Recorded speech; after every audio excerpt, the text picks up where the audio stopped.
Is direct selling? Direct selling आखिर है क्या? सेलिंग सेलिंग सेलिंग सेलिंग मतलब बेचना। क्या बेचने का काम, बेचने का नाम आपने पहली बार सुना है क्या? यह सदियों से होने वाला काम है। चीजें पहले भी बिकती थी, तरीके बदलते चले गए। अगर पुराने समय की बात करो, दादा परदादा के टाइम की बात करो, तो चीजें कैसे बिकती थी? 15 दिन में, 20 दिन में, महीने में पैठ लगती थी, हाट लगती थी, मेला लगता था।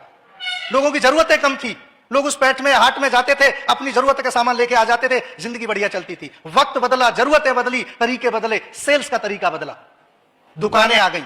सुबह 8-9 बजे से शाम को 8-9-10 बजे तक दुकान खुलती थी, लोग अपनी जरूरत का सामान उस दुकान से लेके आते थे। समय और बदला, तरीके और बदले, जरूरतें और बदली। दुकान पे क्या था? सब्जी की दुकान यहां है तो कपड़े की वहां, तो जूते की वहां, तो बर्तन की वहां, अलग अलग मार्केट फैला हुआ होता था। कुछ समझदार लोगों ने क्या किया, पैसा इन्वेस्ट किया, सुपर मार्केट बना दिए, जहां एक ही छत के नीचे सारा सामान मिलने लग गया। लोगों को और सुविधा हो गई, पूरा मार्केट नहीं भटकना पड़ता था। एक ही छत के नीचे जूते भी मिल रहे हैं, वहीं कपड़े भी मिल रहे हैं, वहीं मिठाई भी मिल रही है, सब मिलने लग गया। मॉल्स का रूप धारण कर लिया, एडवांस रूप। ये क्या थे? सेल्स के बदलते हुए रूप थे। फिर क्या हुआ? अचानक एक दिन इस दुनिया में फ्रेंचाइजी सिस्टम लोगों को इंट्रोड्यूस हुआ। एक व्यक्ति जिसने एक डिश बनाई, उस बर्गर जिसे हम बोलते हैं, और वो जब मार्केट में गई तो बड़ी अच्छी चलने लगी, लोगों को उसका टेस्ट पसंद आ गया, अच्छी दुकान चलने लग गई। और जो अच्छी चलने लगी, उसके माइंड में आइडिया आया, क्यों ना एक दुकान और खोल दी जाए। तो उसने अपने किसी कजन से बात करी और उसने भी दुकान खुलवा दी, वो भी अच्छी चलने लग गई। तीसरी दुकान और इजाद की, मौसी की लड़की खुलवाई, वो भी अच्छी चलने लगी। फिर उसके दिमाग में एक आइडिया आया, वो किसी थर्ड पर्सन के पास गया, मानो आपके पास गया, और आपको आके बोला कि मेरी दुकान देख अच्छी चल रही है, मेरा नाम अच्छा चल रहा है, मेरा नाम से लोग बर्गर खरीदते हैं, तो एक काम करो, एक दुकान आप भी खोल लो, खर्चा भी आपका होगा, दुकान भी आपकी होगी, सब चीज आपका होगा, मेरा क्या होगा? नाम होगा। और उस नाम के बदले आपको अपने प्रॉफिट में से मुझे कुछ परसेंटेज देनी होगी, जो भी तय हुआ। और धीरे धीरे इस दुनिया में फ्रेंचाइजी सिस्टम ने जन्म लिया। आज दुनिया भर की फ्रेंचाइजी आप मार्केट में देख सकते हो, टाटा की, बाटा की, रेमंड्स की, हर चीज की फ्रेंचाइजी और मार्केट में है। किसी की चाय अच्छे से बिकने लग जाए, वो चाय की फ्रेंचाइजी देने लग जाता है। किसी को मोमोज अच्छे बिक रहे हैं, फ्रेंचाइजी सिस्टम इंट्रोड्यूस हुआ। ये क्या था? सेल्स का एक बदलता हुआ रूप था। फिर एक समस्या सामने आई कि आखिर फ्रेंचाइजी सिस्टम की भी एक लिमिट है। आखिर एक शहर में, आपके अहमदाबाद में, किसी की भी, बर्गर किंग की, टाटा की, बाटा की, किसी चीज की कितनी फ्रेंचाइजी हो सकती है? 2, 4, 6, 10, 20, 50, इससे ज्यादा नहीं हो सकती, लिमिट है।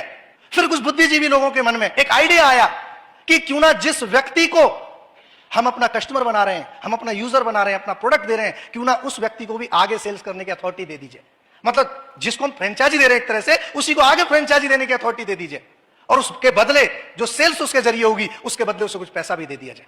इस दुनिया में सेल्स के एक और नए वर्जन की शुरुआत हुई, जिस वर्जन को बोला गया डायरेक्ट सेलिंग सिस्टम। अब दिमाग में सवाल आता है, पैसा क्यों आता है? हमें कंपनियां पैसा क्यों दे रही हैं? जब भी मार्केट में कोई प्रोडक्ट आता है, फॉर एग्जाम्पल मेरी शर्ट बनी, इस शर्ट की लागत हुई 30 रुपए, ये हमारे आपके पास पहुंची 100 रुपए में, ये 70 रुपए कहां पे गया? इसके डिस्ट्रीब्यूशन में, C&F में। बड़े बड़े डीलर, बड़े बड़े होलसेलर, रिटेलर, एडवर्टाइजमेंट, दुनिया भर का खर्चा होता है। वही 70% पैसा, वही पैसा जो पहले इनके बीच में बट रहा था, वो हमारे आपके बीच में बांट दिया जाता है। क्यों? यहां पे कौन है? इन सबका काम कौन करता है? हम और आप। Direct company to customer, C2C। आप किसी के घर पे जाते हो, बात बात में बंदा बताता है, यार हमें तो पेट में बड़ी दिक्कत चल रही है, खाना हजम नहीं होता है, बड़ा परेशान हूं। आप उसे बोलते हो, एक काम कर, एस्लीपियस का लीवोडॉप पी ले। कहां से मिलेगा? आप उसे बताते हो, इस कंपनी में ये पैसा डाल दे, कंपनी तेरे घर पे प्रोडक्ट भेज देगी। वो कंपनी में पैसा डालता है, कंपनी उसके घर पे प्रोडक्ट भेज देती है। डायरेक्ट कॉन्टैक्ट किसका हुआ? C2C, company to customer, deal हो जाती है। मीडिएटर का काम किसने किया? हमने और आपने। तो उस डील का जो कमीशन था, वो हम सब लोगों के बीच में बांट दिया जाता है एक सिस्टम के जरिए, जिसे हम बिजनेस कॉन्सेप्ट बोलते हैं, बिजनेस प्लान बोलते हैं। डायरेक्ट सेलिंग सेल्स का एक एडवांस वर्जन है, सेल्स का एक लेटेस्ट वर्जन है। जिससे पहले हाट लगती थी, फिर दुकानें आई, फिर फ्रेंचाइजी सिस्टम है। सेल्स का एक एडवांस रूप था। जानते हैं इसकी शुरुआत कब हुई थी? 1886, 1886 a model was introduced by the name of direct selling. 1886 में इस सिस्टम की शुरुआत हुई थी। कब हुई थी? 1886। कितना समय हो गया सर?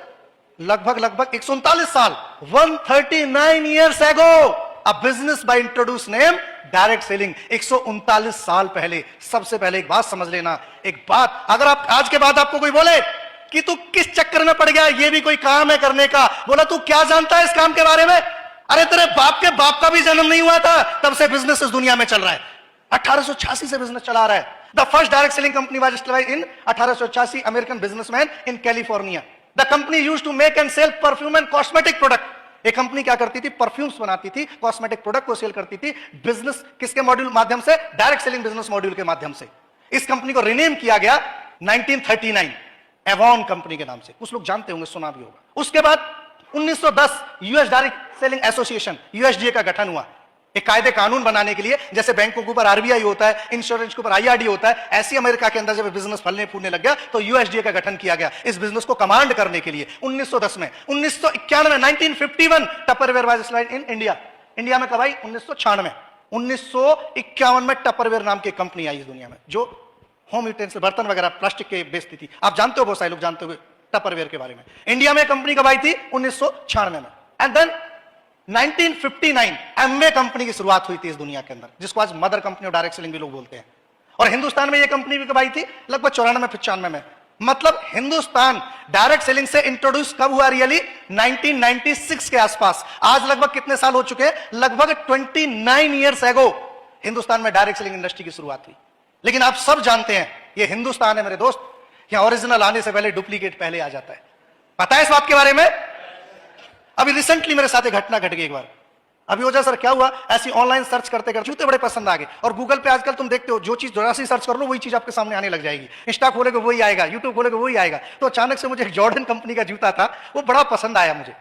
मैंने भाई को दिखाया, मैं जूता मुझे पसंद आ रहा है, मुझे लेना है। तो हमने कई जगह दिल्ली विल्ली में ट्राई किया, वो नहीं मिला। किसी ने हमें बताया कि इंडिया में अभी लॉन्च नहीं हुआ है, ये ऑनलाइन तो कहीं भी लॉन्च हो वहीं से दिखा देते हैं। तो हम लोग दुबई गए हुए थे एनिवर्सरी के लिए। तो हम जहां पे रोलर कोस्टर है ना दुबई मॉल, वहां हम घूमने गए हुए थे। तो मैं उसके जस्ट सामने एक मॉल है, मैं उस मॉल में गया तो वहां शोरूम था जॉर्डन का। तो वहां पे अचानक से वो जूता मुझे दिख गया। मैंने जाकर उससे बात करी, उसने मिल गया जूता मुझे। आई थिंक 24,000 के आसपास वो जूता था। मैंने भाई मुझे सूट चाहिए, तो वो था 8 या 9 नंबर, मैं पहनता हूँ 7 नंबर। तो तब तक मैंने उसे बोला गोडाउन से निकलवाता हूँ स्टोर से। इतनी देर में बाहर बस वाले का फोन आने लगा, जल्दी आ जाओ यहाँ चालान कर जाएगा ये वो। कुल मिला के हम वो जूता छोड़ के भागी आए। लेकिन मेरे दिमाग में रह गया, जूता बड़ा मुझे पसंद था, मिल नहीं पाया। अचानक मैं एक दिन मेरठ गया हुआ था, मेरी वाइफ मेरठ से है और मेरठ के अंदर एक लोकल मार्केट है, हर शहर में एक होती है ऐसी मार्केट। मेरठ के अंदर है लाल कुर्ती के नाम से, बड़ा फेमस मार्केट है मेरठ का। और वहां के लोकल लोगों को इतनी आदत होती है, मेरी वाइफ को ऐसा है उस मार्केट का एडिक्शन है, उसे दुनिया के किसी मॉल में ले जाओ लेकिन जब तक वो लाल कुर्ती ना घूम ले उसको सुकून नहीं आता है। तो लाल कुर्ती में हम घूम रहे थे, तो वहां पे ना शूज वगैरह की भी स्टोर्स हैं काफी। तो मैं अंदर गया हुआ था, अचानक से एक दुकान पर मुझे जूता रखा हुआ दिख गया। अरे मोला यार वो मुझे जूता मिल गया। वहां पे गया, मैंने बोला भाई कितने रुपए का है जूता? तो पहले तो उसने रेट बताने से पहले उसको तोड़ के मरोड़ के हवा में उछाल के मुझे दिखाया। बोला देखो कितना बढ़िया जूता है। बोला कितने रुपए का है? उसने बताया 1800 रुपए का है। मैं 1800 रुपए का जूता है? बोला हाँ भैया फर्स्ट कॉपी है। मैं तो इंडिया में लॉन्च भी नहीं हुआ है अभी। बोला आप क्या लेते हो? लॉन्च हुआ नहीं हुआ, हमारी दुकान पे मिल रहा है, देखो आप। तो जो इंडिया में आया नहीं था वो लाल कुर्ती मिल रहा है मेरठ में। तो ये बात बिल्कुल सर्वविदित है कि हमारे यहाँ पे डुप्लीकेसी आ जाती। कुछ लोगों ने इस बिजनेस का रूप बदल के रख दिया है, लाख के 2 लाख करने शुरू कर दिए, तरह तरह के नाम से बहुत सारा मतलब दुर्व्यवहार हुआ इस बिजनेस के साथ में, जिस वजह से आज लोगों के मन में इस बिजनेस के प्रति एक परसेप्शन गलत हुई है। लोगों की गलती नहीं है, कुछ ऐसी कंपनी आई जिन्होंने उल्टे सीधे प्रोडक्ट, नो यूज के प्रोडक्ट, नो नीड के प्रोडक्ट, नो वर्थ के प्रोडक्ट लोगों को चपेटने और लपेटने शुरू कर दिए। क्या बोल बोल के तुम करोड़पति बनोगे, तुम करोड़पति बनोगे, तुम करोड़पति बनोगे। प्रोडक्ट के नाम पे जीरो। बोला प्रोडक्ट रख तू साइड में, तू ये देख तू करोड़पति बन जाएगा। जबकि मैंने